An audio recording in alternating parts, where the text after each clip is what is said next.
The badge was heavy, plastic, gold trim. It caught the chandelier light when she pressed it into my palm.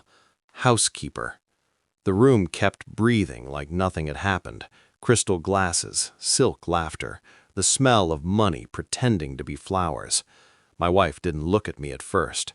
She laughed toward the table. Foods for family. A chair scraped. Not for me. I stood there with the badge burning my skin, my name erased, my role rewritten by someone who had practiced this moment.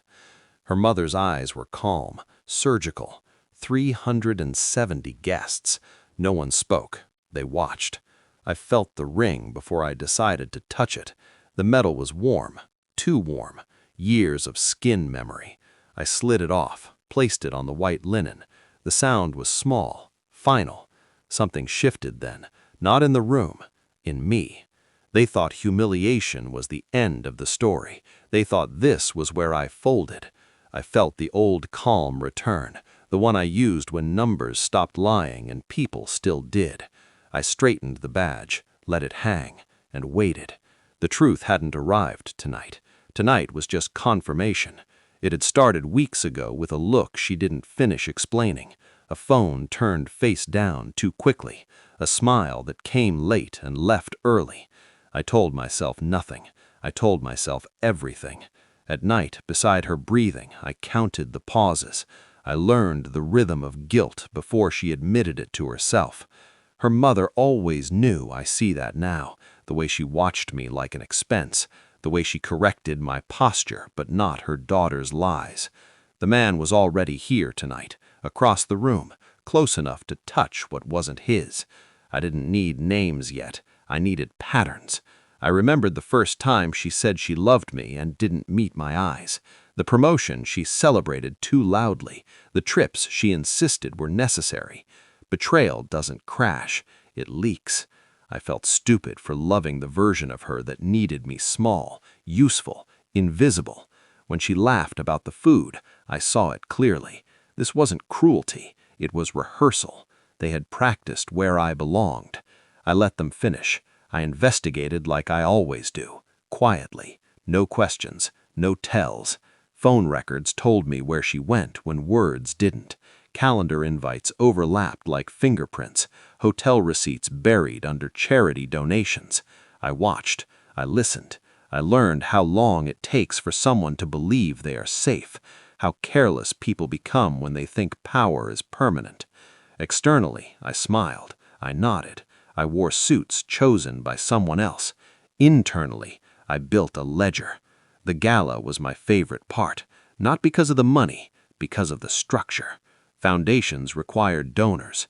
Donors require anonymity. Anonymity requires trust. I owned that trust.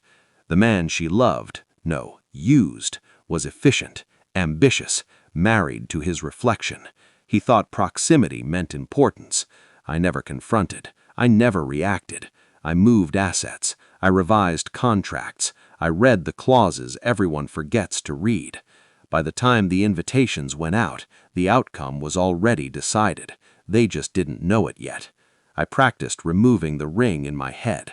Not the motion, the feeling after. The report arrived 3 days before the gala. Clean, clinical, no room for interpretation. I didn't print it. I memorized it. When I handed her the envelope later, my hands were steady. She thought it was a gift. She always thought that. Her face collapsed in stages. Confusion, calculation, fear. "I can explain," she said. I nodded. I didn't listen. The man called that night. I let it ring, let it stop, let the silence answer for me. I slept well.